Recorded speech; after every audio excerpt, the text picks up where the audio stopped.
বলেছি আমার সেই ছাত্রছাত্রীদের কাছে যারা মেজরে পল সায়েন্স লিখেছিলে, মেজর 1 পল সায়েন্সের সাজেশনস তো বহু আগে আপলোড করে দিয়েছি, থার্ড সেমিস্টারে আপলোড হয়ে গেছে কিন্তু, হ্যাঁ মেজর 1 এর পল সায়েন্সের সাজেশনস কিন্তু আমি আপলোড করে দিয়েছি। মেজর 2 এর এবার আপলোড করছি, মেজর 2 এর মাত্র এই কটা কোশ্চেন। হ্যাঁ মেজর করে এই যে কোশ্চেন গুলো তোমাদের দিচ্ছি আমি বলে দিচ্ছি, এই সাজেশনস তৈরি করার আগে বহুবার ভেবেছি, বহুবার, যে কোন কোশ্চেন গুলো কোনো করার একদমই দরকার নেই, কারণ তোমাদের কোশ্চেন প্রচুর রয়েছে। মেজর 1 বলো বা মেজর 2 বলো, থার্ড সেমিস্টারে কোশ্চেন্স এর পরিমাণ কিন্তু প্রচুর রয়েছে। তাহলে প্রচুর কোশ্চেন্স কি তোমাদের দেব, সেটা কি সাজেশন? সেটা সাজেশন নয়।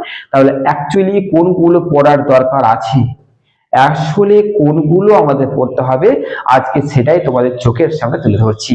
মেজর 2 এর পল সায়েন্সের যদি সাজেশন, অর্থাৎ যদি তোমরা এরকম সাজেশন পেতে চাও যেখানে স্যার ফুটিয়ে নাটিয়ে যত পারে কম করার চেষ্টা করে এবং যেখান থেকে সব কমন আসবে, সেরকম যদি একটা প্ল্যাটফর্ম পেতে চাও তাহলে হচ্ছে এসএন একাডেমি। তোমরা সাবস্ক্রাইব করো এই প্ল্যাটফর্মকে। যদি তোমাদের অবশ্যই ভালো লাগে তো চলো আমার স্নেহের ছাত্রছাত্রীদের জন্য শুরু করছি মেজর পল সায়েন্স মেজর 2 এর গুরুত্বপূর্ণ প্রশ্নগুলো। চলো দেখে নাও।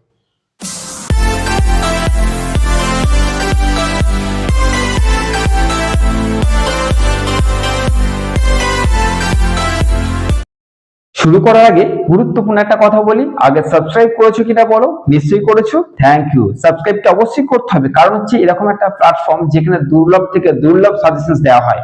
এখানে আমি জিওগ্রাফি সাজেশনস পর্যন্ত দিয়ে দিয়েছি, সংস্কৃত দিয়ে দিয়েছি যেটা এখনো আপলোড হয়নি। এবার তোমাদের সোসিওলজি দেবো, ভাবো যেগুলোর বই এখনো মার্কেটে বেরোয়নি তার সাজেশনস আমি দিয়ে দিয়েছি। তাই ভালো করে বুঝতে হবে যে হ্যাঁ দুর্লভ থেকে দুর্লভ যেখানে দিতে পারছি সেখানে এইগুলো দেওয়াটা কোনো ব্যাপার নয়। তো চলো তোমাদের হুবহু কমন, মানে একদম 100% বলবো না, কখনই বলা উচিত নয়, 90% বা 85 থেকে 90% কমন তোমাদের পেতে দাও, তাহলে অবশ্যই এই প্ল্যাটফর্মকে সাবস্ক্রাইব করো। প্রথম যে প্রশ্ন মেজর 2 থেকে তোমরা করবে, গণপরিষদের গঠন, প্রকৃতি, কার্যাবলী, এটা তোমরা জানো, মোস্ট ভাইটাল কোশ্চেন। ওকে, আচ্ছা নেক্সট। ভারত কি ধর্মনিরপেক্ষ, সমাজতান্ত্রিক ও প্রজাতান্ত্রিক সাধারণতান্ত্রিক দেশ? ব্যাখ্যা করো। এটা একটাই প্রশ্ন, এই প্রশ্নটা তোমাদের 10 নম্বরে আসবে। নচেত এই প্রশ্নটা কি করে বলতো, এই যে প্রশ্নটা আছে না যে ভারত কি ধর্মনিরপেক্ষ একটা রাষ্ট্র, ব্যাখ্যা করো, এরকম করে তোমাদের এইগুলোকে ভাগ করে 5-এ দিতে পারে। তাই কোশ্চেনটাকে 10-এ করে রাখবে, 10-এও আছে কোশ্চেনটা, আবার 5-এও থাকে, ওই জন্য কোশ্চেনটাকে তোমরা 10-এ করে রাখবে, 5-এ এলে সব কটাকে আলাদা আলাদা করে লিখে দিয়ে আসতে পারবে। ওকে। 3 নম্বর, সংবিধানের প্রস্তাবনা তাৎপর্য আলোচনা করো। 4 নম্বর, ভারতীয় সংবিধানের মূল বৈশিষ্ট্য লেখো। 5 নম্বর, ভারতীয় সংবিধানে বর্ণিত স্বাধীনতা ও সাম্যের অধিকারটি আলোচনা করো। নেক্সট, রাষ্ট্র পরিচালনার নির্দেশমূলক নীতিগুলি সংক্ষেপে আলোচনা করো। আচ্ছা নেক্সট, ভারতীয় যুক্তরাষ্ট্রের প্রকৃতি বা যুক্তরাষ্ট্রীয় ন্যায়কেন্দ্রিক আলোচনা, যে কোশ্চেনটা আছে না যে ভারতীয় যুক্তরাষ্ট্রের প্রকৃতি আলোচনা করো, ওই যে কোশ্চেনটা কিভাবে ঘুরিয়ে দেবে যে যুক্তরাষ্ট্রীয় না এককেন্দ্রিক, একই কোশ্চেন কিন্তু। ওকে, ওইটা কিন্তু করছো। আচ্ছা নেক্সট হচ্ছে মৌলিক অধিকার ও নির্দেশমূলক নীতির মধ্যে পার্থক্য আলোচনা করো। নেক্সট, ভারতের কেন্দ্র ও রাজ্যের মধ্যে সম্পর্ক লেখো। ভালো করে বুঝবে, কেন্দ্র ও রাজ্যের মধ্যে 3 রকমের সম্পর্ক, এটা সবাই জানে। কেন্দ্র ও রাজ্যের মধ্যে 3টে সম্পর্ক কি না, প্রশাসনিক, আইন সংক্রান্ত ও আর্থিক। এই 3টে সম্পর্কের মধ্যে যদি 3টে করতে পারো তাহলে তো একটা কমন আসছেই, কিন্তু 3টেই যদি করতে বলি তাহলে সেটা সাজেশনস নয়। তোমরা এখানের মধ্যে সব থেকে ইম্পর্টেন্ট যেটা করবে সেটা হচ্ছে প্রশাসনিকটা, তারপরে হচ্ছে আইন সংক্রান্ত। ওকে, মাথায় রাখবে প্রশাসনিকটা সব থেকে বেশি ইম্পর্টেন্ট, তারপরে আইন সংক্রান্ত। নেক্সট, লোকসভার গঠন ক্ষমতা ও কার্যাবলী আলোচনা করো। পার্লামেন্টের বিল পাশের পদ্ধতি আলোচনা করো। আচ্ছা, অধ্যক্ষ বা স্পিকারের কার্যাবলী আলোচনা করো।